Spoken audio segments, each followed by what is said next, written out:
Ascolta in silenzio durante il viaggio. Filippo Turetta è atterrato alle 11:30 in aeroporto a Venezia, poi il trasferimento nel carcere di Verona, subito le visite psichiatriche, poi in cella nel reparto protetti, attesa per l'interrogatorio.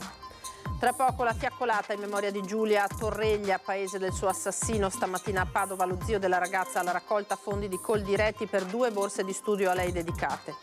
Dai cortei degli studenti alle panchine rosse, dalle croci per ricordare le vittime agli eventi con le forze dell'ordine. Il 25 novembre nelle piazze del Veneto l'appello "Non fermiamoci a questa giornata".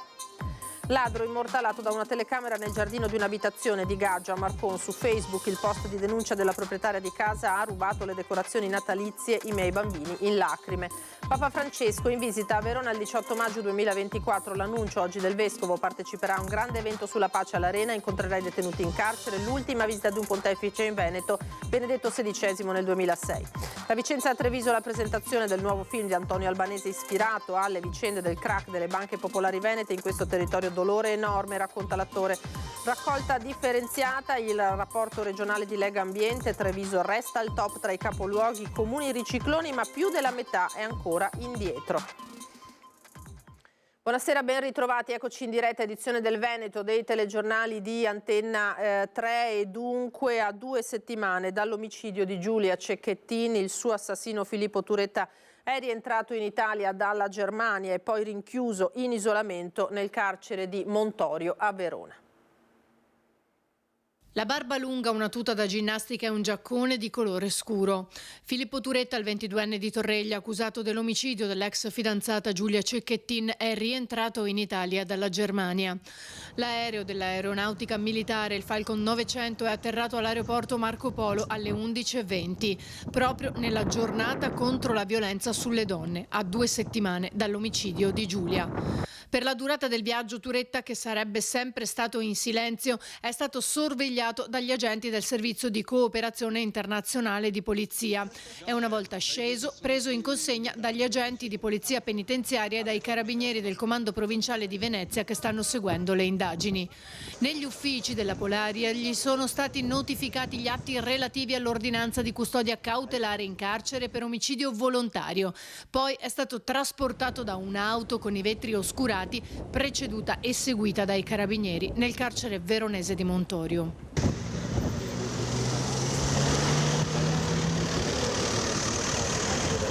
L'area di accesso al carcere è stata transennata dalla polizia penitenziaria poco prima del suo arrivo, intorno alle 14:30, dove una volta all'interno si è incontrato col suo legale, l'avvocato Caruso, che lo attendeva.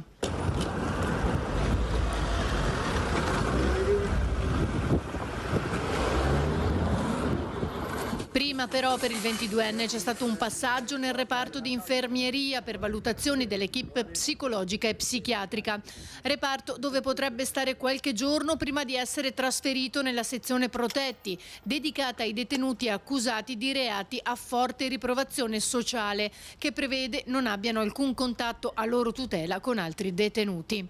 Turetta sarà anche sorvegliato a vista 24 ore su 24 in una cella singola per evitare gesti autolesionistici. La direttrice del carcere ha detto che per il momento è tranquillo. All'inizio della prossima settimana Filippo Turetta sarà interrogato dal GIP. Tra poco la fiaccolata in memoria di Giulia a Torreglia, paese del suo assassino. Ci colleghiamo in diretta con Federico Fusetti che con Cristian Roque Allende è sul posto. A te Federico, buonasera.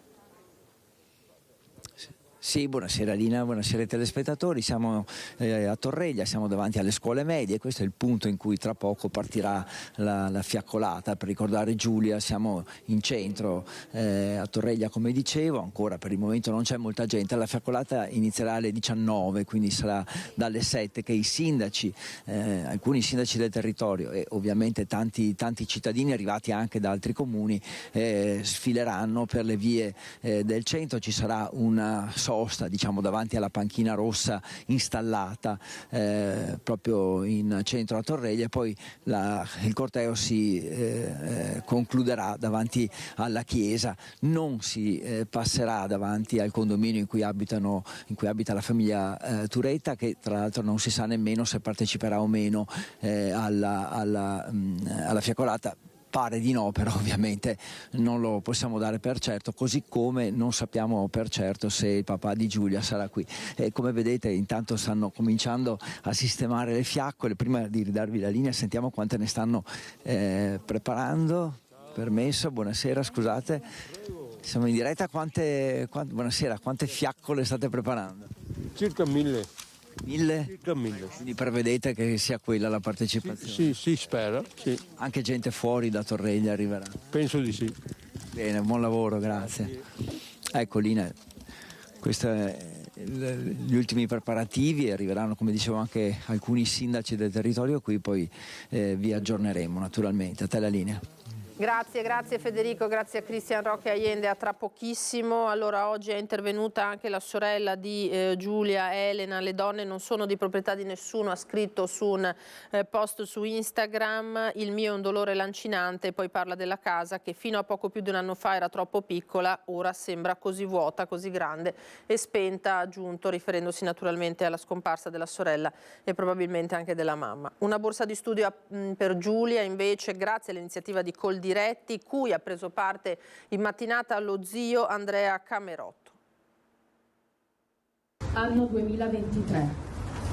Sono diventata un numero, il 105, uno di quei numeri che tanto studiavo e mi avrebbe dovuto aprire un mondo migliore e nuovo, il mondo che per me sognavo.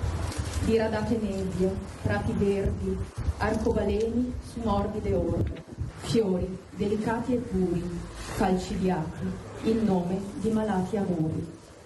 Non lasciate, vi prego, che io resti un numero nella memoria di questi atroci e continui crimini. Una borsa di studio per Giulia grazie all'iniziativa #Coltiviamo il rispetto, promossa dalle imprenditrici di Coldiretti nei mercati di campagna amica in tutto il Veneto e supportata anche dallo zio di Giulia, Andrea Camerotto, intervenuto a Padova. Una borsa di studio dedicata a Giulia, una borsa di studio che mi pare possa essere rivolta all'Università di Sociologia, la facoltà di Sociologia, e mi piacerebbe molto che questa borsa di studio arrivasse a chi veramente ha bisogno e che magari fosse donna, proprio come era donna Giulia. Giulia era buona, ha continuato lo zio, voleva solo stare accanto a chi poi è diventato il suo carnefice.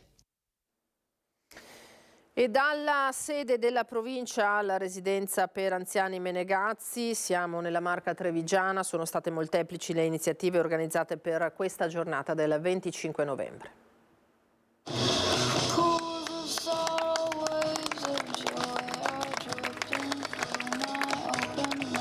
Pennellata dopo pennellata, gli studenti delle scuole superiori di Treviso trasformano questa panchina bianca nel simbolo della lotta contro la violenza sulle donne. Per poi collocarla qui a Sant'Artemio, che è un luogo frequentato 365 giorni all'anno, pensiamo sia un segnale che si possa cogliere quotidianamente e che aiuti a far sì che queste violenze nei confronti delle donne non si ripetano più. Chiunque entrerà a Sant'Artemio potrà vedere la panchina affinché ciò che vuole rappresentare non resti circoscritto alla sola giornata del 25 novembre.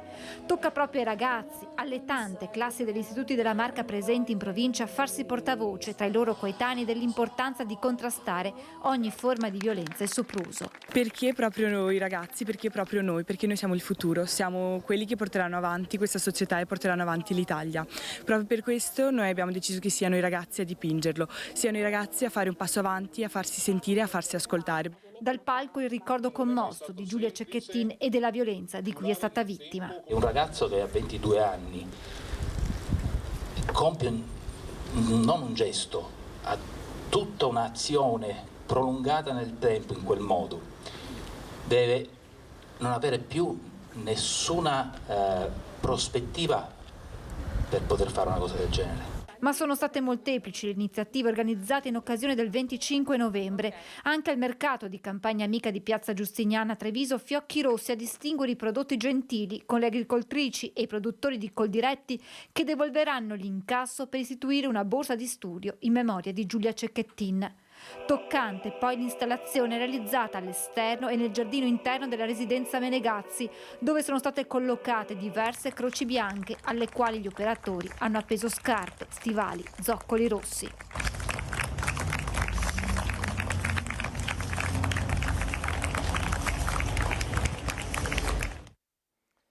Lasciamo per il momento questa ampia pagina, andiamo alla cronaca, andiamo a Marcon, dove un ladro davvero senza cuore ha rubato addirittura le decorazioni di Natale da un'abitazione lasciando i bambini in lacrime.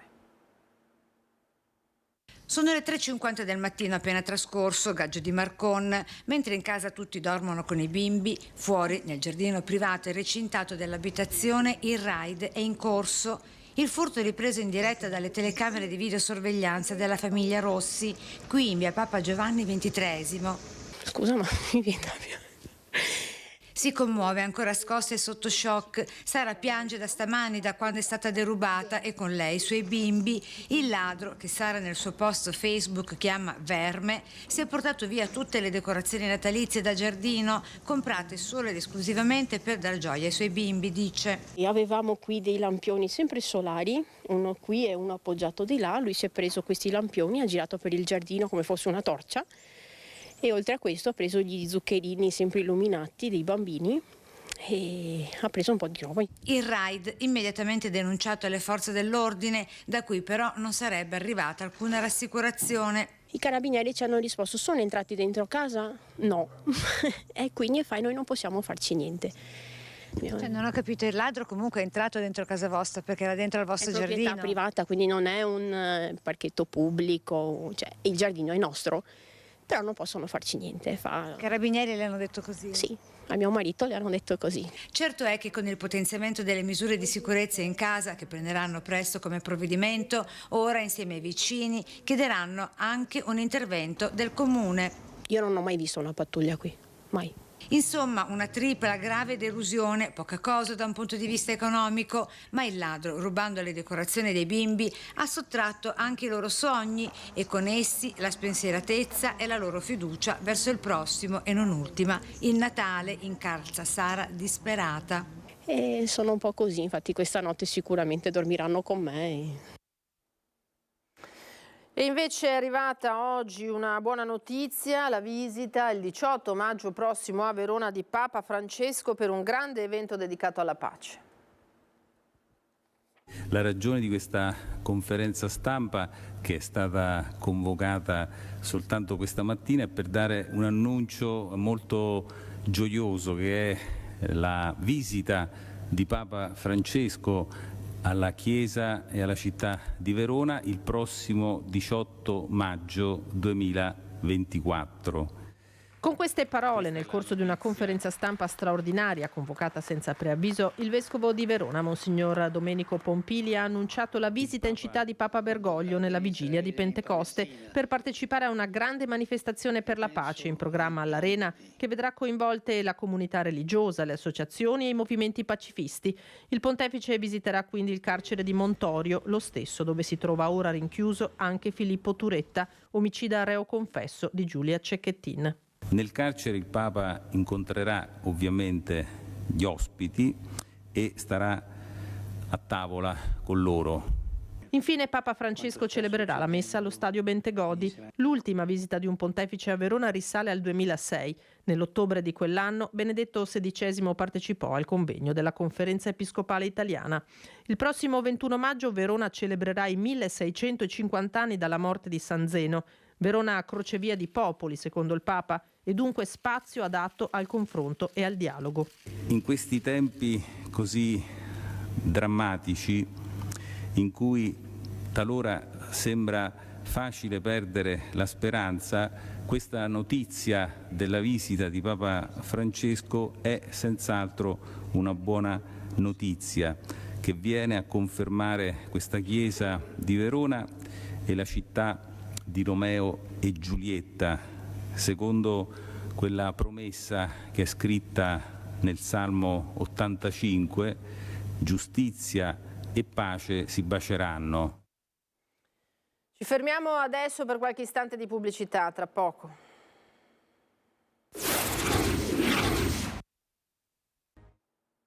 Di nuovo in diretta con l'edizione del Veneto dei telegiornali di Antenna 3 è stato presentato a Vicenza oggi il nuovo film di Antonio Albanese ispirato alle vicende del crack delle banche popolari venete. 100 domeniche, la tragedia del crack delle banche popolari in un film. Oggi la prima proiezione a Vicenza, l'epicentro del terremoto di BPV. Nella sala del cinema del Patronato Leone XIII le luci si spengono e va di scena il dramma. Sono felicissimo per voi. Non sapete quanto ho desiderato questo giorno, tu lo sai. Emilia mi ha raccontato 100 volte di quanto avete fantasticato sul suo matrimonio. Sì, quando ero piccola facevamo sempre la scena del mio arrivo all'altare, io ridevo come una matta. Come una matta, sì. Come tanti drammi, anche questo è imprevedibile, improvviso, aleggia sordo, invisibile su tante inconsapevoli famiglie che fondavano il loro futuro sui risparmi di una vita.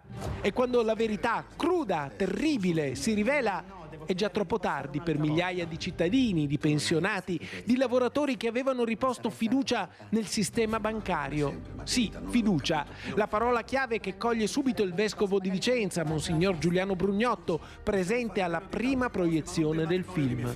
Quella fiducia che è dentro una vita sociale di un paese ed è la fiducia nei confronti delle istituzioni.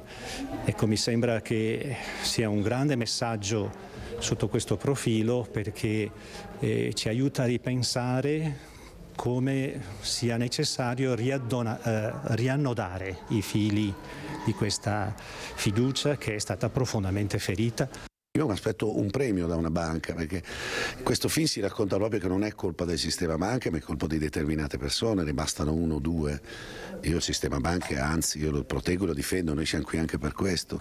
Nel film c'è una tensione che cresce con la disperazione, con il senso di vuoto. Viene raccontato bene come il frutto del lavoro di una vita, i risparmi di tanti pensionati, di moltissime famiglie oneste, siano scomparsi nel vortice di un crack che ha inghiottito speranze, prospettive, intere esistenze.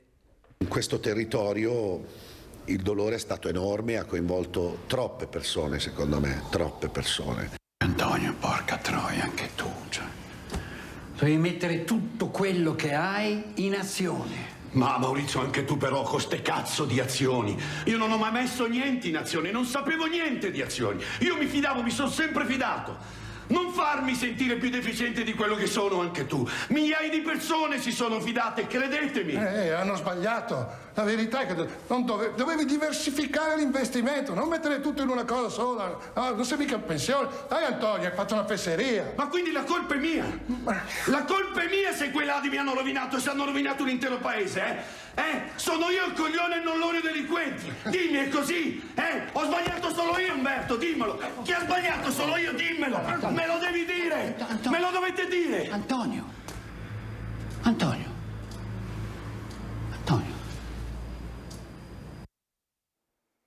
Queste dunque le immagini. Prima del prossimo servizio un velocissimo aggiornamento sul caso Cecchettin, perché l'avvocato Giovanni Caruso ha incontrato in carcere a Montorio Filippo Turetta, è molto provato, disorientato, anche se con lui sono riuscito ad avere un'interlocuzione accettabile, ha detto il legale che ha descritto così Turetta. Non si è affrontato, ha detto però, il merito della tragedia. Il legale ha precisato che il giovane sarà interrogato in carcere martedì prossimo, quindi martedì la data dell'interrogatorio.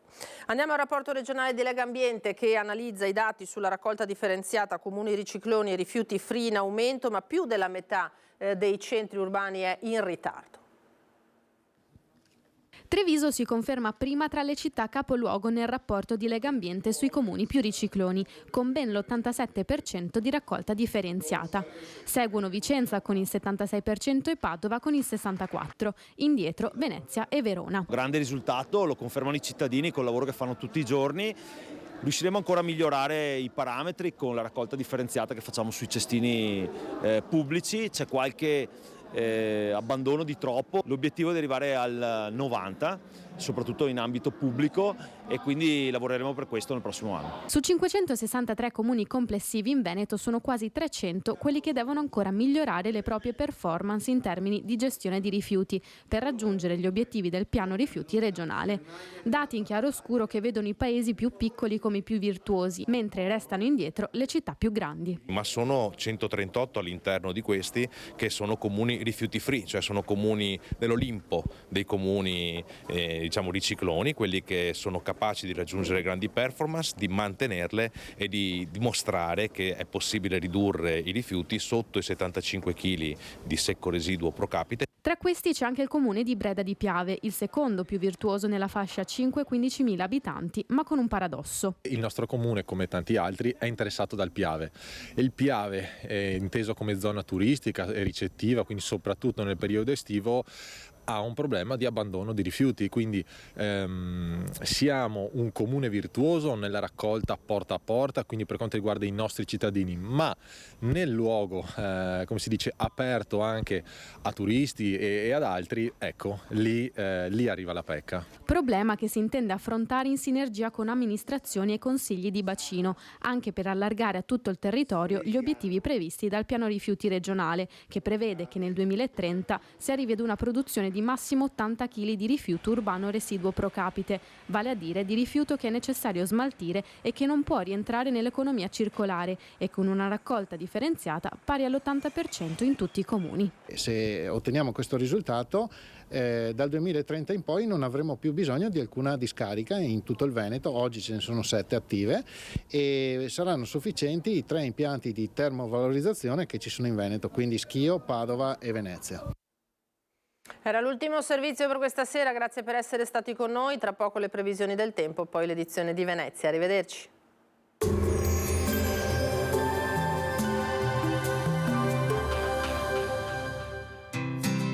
L'Unic Star, le uniche pagliette antibatteriche in commercio, prodotte anche per i marchi più importanti, sia nazionali che internazionali. Bentrovati al meteo. Alta pressione, dunque bel tempo, ma soffiano venti freddi da nord e il clima sarà decisamente invernale. Il dettaglio di domenica 26 novembre. Sul Veneto la giornata sarà caratterizzata dal sole, con cielo al massimo poco nuvoloso dappertutto. Sui settori dolomitici più settentrionali saranno probabili delle nevicate, localmente anche abbondanti. Temperature sostanzialmente stazionarie, le minime saranno sotto zero pressoché ovunque, tranne a Venezia, massime tra 6 e 10 gradi all'incirca. Spostiamoci ora sul Friuli Venezia Giulia. Anche qui soleggiato, cielo sereno poco nuvoloso al mattino e decisamente freddo in montagna, con probabili gelate estese anche in pianura. Temperature minime tra -1 e 4 gradi, massime sui 9-12 gradi. Infine diamo uno sguardo alla situazione del Trentino Alto Adige, dove avremo diffuse nevicate sui settori più a nord, altrove prevalenza di sole. Temperature minime intorno a 1-1 grado, massime sui 10 all'incirca. Dal meteo di Antenna 3 per ora è tutto, arrivederci al prossimo aggiornamento.